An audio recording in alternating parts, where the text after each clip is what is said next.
el podcast desde mi camión.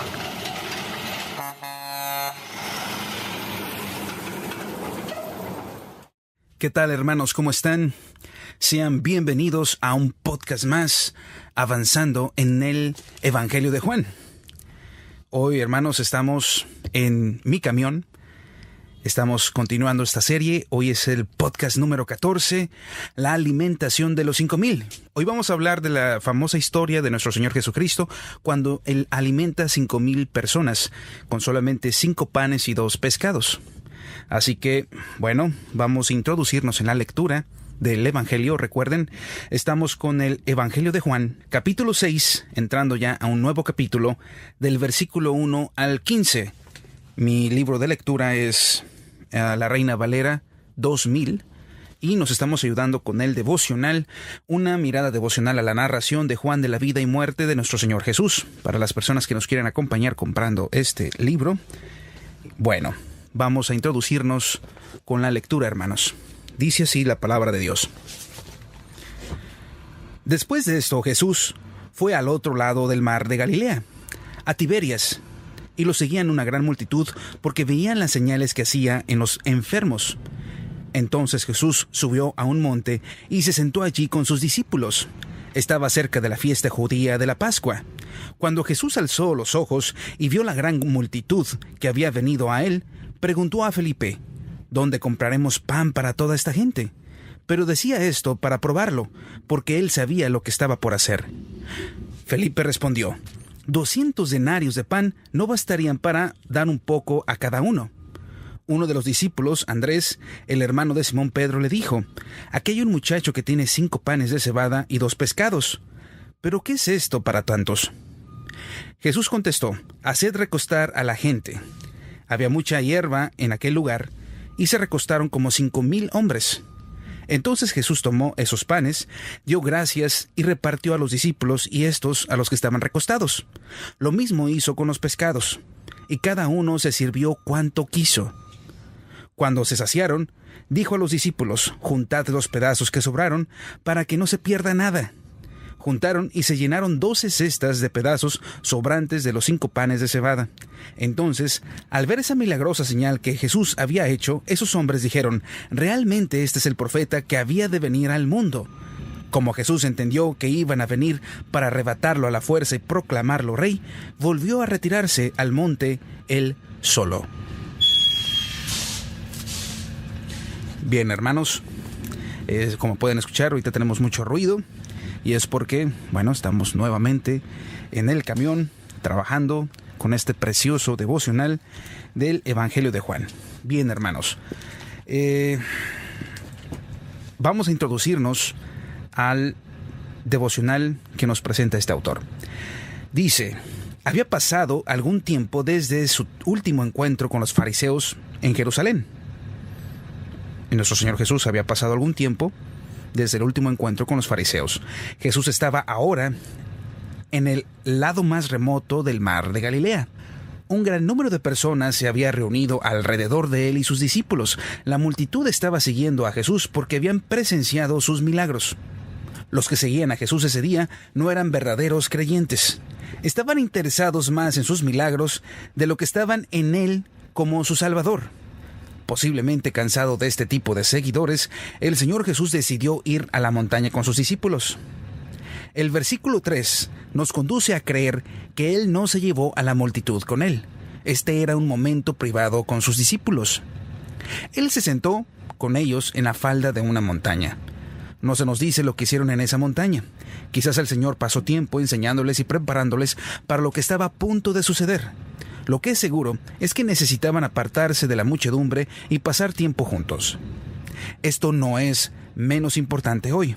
Cuán importante es para nosotros mismos también tomar tiempo para apartarnos del acuciante gentío para pasar tiempo a solas con nuestro Señor Jesús. El versículo 4 nos entera que se aproximaba la fiesta judía de la Pascua. ¿Por qué se siente Juan obligado a decirnos esto? Es muy probable que el enorme gentío que había estado siguiendo a Jesús aquel día hubiera venido para la celebración de la Pascua. Si este es el caso, esta multitud estaba probablemente compuesta de judíos de muchos lugares diferentes. El gentío encontró a Jesús en la falda de la montaña. Cuando él les vio, Jesús sintió compasión por ellos. Él sabía que habían estado algún tiempo sin comida. Él se volvió a Felipe para preguntarle dónde podría comprar pan para este gentío que comiera. La respuesta de Felipe es comprensible. El sueldo de 8 meses no compraría bastante pan para cada uno de ellos. ¿Dónde conseguirían los discípulos tanta cantidad de pan o tanta cantidad de dinero? Habían dejado todo para seguir al Señor Jesús. Felipe no comprendía lo que el Señor estaba tratando de decir. Aprendamos del versículo 6 que Jesús le dijo esto a Felipe para probarle. Hermanos, estoy seguro que ha habido momentos en su vida que el Señor lo ha probado similarmente. Tal vez también usted ha sido puesto a prueba en su vida. Es muy probable que el Señor nos pondrá ante alguna situación imposible para nosotros resolver, para recurrir en búsqueda de la solución a nuestro Señor Jesús. Andrés ha debido haber escuchado la conversación del Señor Jesús que tenía con Felipe. Él se acercó a Jesús para decirle que había un niñito con 5 barras de pan y 2 peces. Esto es todo lo que ellos pudieron encontrar. Es probable que Andrés haya buscado entre la gente para saber si alguien traía comida. Si bastantes personas hubieran traído comida, podrían compartir esa comida con todos.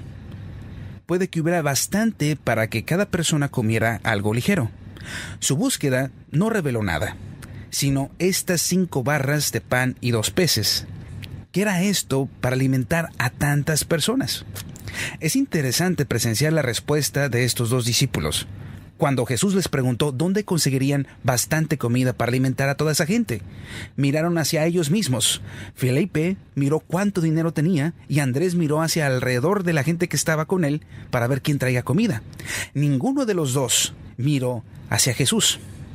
¿Qué tan fácil es caer en la misma trampa, hermanos? Jesús era el único que podría suministrar y podría responder a la respuesta de este problema. Pero a nadie se le ocurrió mirar hacia él y preguntarle. Jesús hizo que la gente se sentara sobre el pasto. La Biblia nos dice que había presentes 5,000 hombres. También sabemos que había un niñito porque él le dio su almuerzo al Señor Jesús. Es probable que hubiera también muchos otros niños, así como también mujeres presentes. Cuando este gran gentío estuvo sentado, el Señor tomó las 5 barras de pan y los 2 panes, las partió y les dio a los discípulos para que distribuyeran a la multitud. No se nos dice cómo ocurrió este milagro. Estoy suponiendo que cuando el Señor les dio la canasta para distribuir entre la multitud, contenía solo lo que Él había puesto, los 5 barras de pan y los 2 peces. La comida parecía multiplicarse a medida que pasaba persona a persona. Es importante que nos fijemos en el versículo 11. La Biblia nos dice que cada persona tomó tanto pan y pez como quisieron. Esto no es algo que usted haya hecho cuando usted sabe que no hay un suministro grande de comida. Sin embargo, Jesús les animó a que tomaran todo lo que quisieran. Ellos no tenían que preocuparse si alcanzaría para la persona que estaba al lado de ellos. No habría escasez. En lo que se refiere al suministro del Padre Celestial, usted nunca necesita temer que usted no tenga suficiente. La gracia de Dios es ilimitada. Usted nunca puede agotar sus suministros. Hay momentos en los que dudamos en venir al Señor. Nos da miedo traerle nuestras peticiones. Es como si no quisiéramos molestarle con nuestras pequeñas peticiones. A veces oramos como si la gracia de Dios estuviera siendo racionada, como si solo las peticiones más urgentes fueran concedidas. Este verso nos desafía a que traigamos cada petición al Señor. No piense usted que alguna vez se pueda agotar su gracia. Él tiene bastante gracia para cada petición y abundancia de sobra para el resto del mundo. Venga atrevidamente a Él en oración. No dude en meter su mano en la canasta y tomar tanto como usted desee. Si usted pasa hambre, no es por escasez de pan. Es porque usted no tomó lo que el Señor le estaba ofreciendo. La Biblia nos dice que cada persona presente comió todo lo que quiso comer, como si fuera para enfatizar que no hubo límite de gracia de Dios. Jesús le pidió a los discípulos que recogieran lo que quedó. Fíjese, hermano, que sobró más que cuanto empezaron. 12 cestas llenaron. Esto nos enseña algo más acerca de la gracia de Dios. Entre más usted toma, más se multiplica. ¿Cuál fue la respuesta de la gente a este milagro? La gente dio 3 respuestas. 1. Entendieron que Jesús no era una persona común. 2. Creyeron que él era profeta o era el profeta que había de venir. Y 3. A él lo quisieron hacer rey. ¿Qué clase de rey sería nuestro Señor Jesús? Aquí había un rey que podía garantizar que no hubiera hambre jamás. Aquí había un rey que podría garantizar que no hubiera más dolencia y enfermedad. Esta era la especie de rey que todos querían. Él resolvería todos sus problemas. El tiempo se está acercando cuando Jesús reinará como rey en un reino donde no habrá más hambre, más enfermedad o muerte. Sin embargo, no era el tiempo. Jesús decidió dejar al gentío. Él subió a la montaña para pasar un tiempo a solas con su Padre. Le ha de haber lastimado presenciar la reacción de la muchedumbre. Estaban solo pensando en ellos mismos y cómo podrían beneficiarse al tener a Jesús como rey. La cosa estupenda acerca del Señor Jesús es que usted puede llegar a Él con todos sus problemas. Como Dios de compasión y misericordia, Él es capaz y está dispuesto a sanarle de sus heridas y atender sus necesidades. Recuerde, sin embargo, que aunque Él esté lleno de gracia y compasión, Él no es ningún objeto que usted pueda usar para atender cada problema a su antojo. Era así como la multitud veía a Jesús. Jesús no tenía nada que ver con esto. ¿Qué injusticia le hizo el gentío a nuestro Señor ese día? A ellos no les importaba para nada a nuestro Señor Jesús. Les importaba solo lo que podían conseguir de Él. Por esta razón, el Señor los dejó. Hermanos, déjenme preguntarles algo. Y dispensen por el ruido que ya subió un poco más. ¿Qué es Jesús para todos ustedes? ¿Él es su Señor o Él es su siervo? Hermanos, nuestro Señor Jesús ha venido a darnos un regalo específico, la salvación. Dentro de nosotros hay una necesidad por Dios. Hay una necesidad por ser rescatados. Eso el Señor Jesús vino y lo cumplió, porque no había nadie ni nada que pudiera cubrir y cumplir esta necesidad que tenemos todos los seres humanos. Lo demás, como cualquier otra necesidad que tengamos, como la comida, como la vestimenta, cualquier otra cosa que tengamos necesidad, no es una necesidad por la cual nos debamos de mover hacia Dios, porque todo eso perece, hermanos. El hambre algún día ya no vamos a tener, ya sea que muramos, ya sea que pase cualquier cosa, dejaremos de tener hambre algún día. Dejaremos de tener necesidad de vestir, dejaremos de tener necesidades de muchas cosas. El tiempo que duremos aquí es el tiempo que las tendremos. Y cuando muramos, dejaremos de tener esa necesidad. Pero hay una necesidad específica por la cual nuestro Señor Jesús bajó. Y esa es la necesidad que no era posible para nosotros obtener, sino era a través de nuestro Señor Jesucristo, a través de su sacrificio. Bueno, nuestro Señor Jesús vino a traernos ese regalo para cubrir esa necesidad grande. Y hoy en día su gracia está abierta de par en par para que acudamos a Él y recibamos esa preciosa gracia. Ahora, no me malentiendan, hermanos, el Señor Jesús también nos ayuda. Él está dispuesto a darnos comida, vestimenta, lo necesario para que nosotros vivamos aquí y nos mantengamos dentro de su plan salvífico para cada uno de nosotros, para que podamos seguir compartiendo la palabra de Dios, para que nos levantemos y sigamos adelante. Él nos fortalecerá, porque es así su promesa, hermanos. Pero la diferencia con estas personas es que ellos no buscaban la salvación. Ellos no les interesaba que Jesús viniera a dar su vida por ellos. No les interesaba reunirse nuevamente con Dios. Ellos solamente querían cubrir su necesidad inmediata. Ellos simplemente querían cubrir su hambre, querían cubrir su necesidad que tenían y no estaban pensando en la necesidad primordial que tenían de acercarse, de tener una convivencia con Dios, de ser hombres rescatados, mujeres rescatadas de las fosas del abismo. Considero, hermanos, que es de mucho pensar este versículo y poner en nuestras mentes cómo nosotros vemos a Dios. He platicado con personas que por gracia de Dios les va bien, por gracia de Dios tienen dinero, tienen familia, están acomodados y no tienen necesidad de Dios. Ellos dicen, ¿sabes qué? Pues no lo necesito. La gente pobre, la gente débil son las que necesitan a Dios. Pero no es porque tú tengas comida, no es porque tú tengas un buen trabajo, no es porque tú tengas lo más elemental en tu bolsillo, en tu poder. Eso no es por lo que Jesús vino a este mundo. Él vino para rescatar tu alma. Porque ¿cuánto va a durar tu vida aquí? ¿80 años por mucho? ¿90 por mucho? ¿Y de qué te sirve ganar al mundo si pierdes tu alma? El Señor vino a rescatar tu alma. La necesidad es para cada persona en este mundo. Nosotros no podemos salvarnos a nosotros mismos. No podemos pagar por agarrar un boleto para ir al cielo. Es a través de Jesús, a través de su obra, a través de recibir este precioso regalo, hermanos.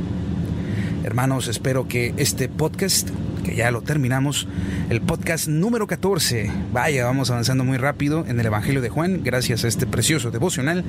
Se lo repito, una mirada devocional a la narración de Juan de la vida y muerte de nuestro Señor Jesús. Hermanos, hemos terminado con este podcast. Espero hayan disfrutado como yo he disfrutado desarrollarlo. Dispensen el ruido, hoy hay más ruido de lo normal, pero es parte de este tipo de podcast que estamos haciendo. Que Dios los bendiga y acerquémonos en oración con el Padre Eterno para poder despedirnos este día. Bendito y alabado seas, Padre Santo, tú que estás en tu trono, tú que estás en tu reino, bendito, alabado seas, mi Señor Jesucristo. Tú, mi Señor, que estás a la diestra del Padre, tú que estás para dar juicio a toda la multitud, a toda la gente que está en este mundo y que ha estado en este mundo y que constantemente van y vienen.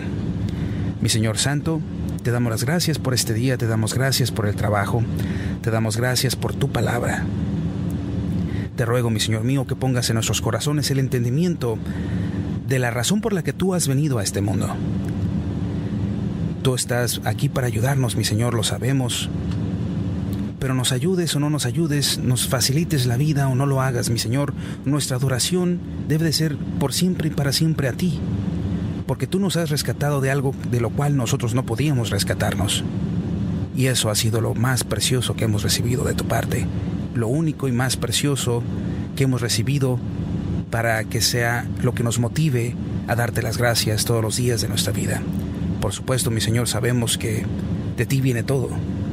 Tú creaste el universo, tú creaste todo lo que tenemos para que podamos nosotros sobrevivir en este mundo. Y que tú estás con nosotros hasta el fin del mundo, mi Señor.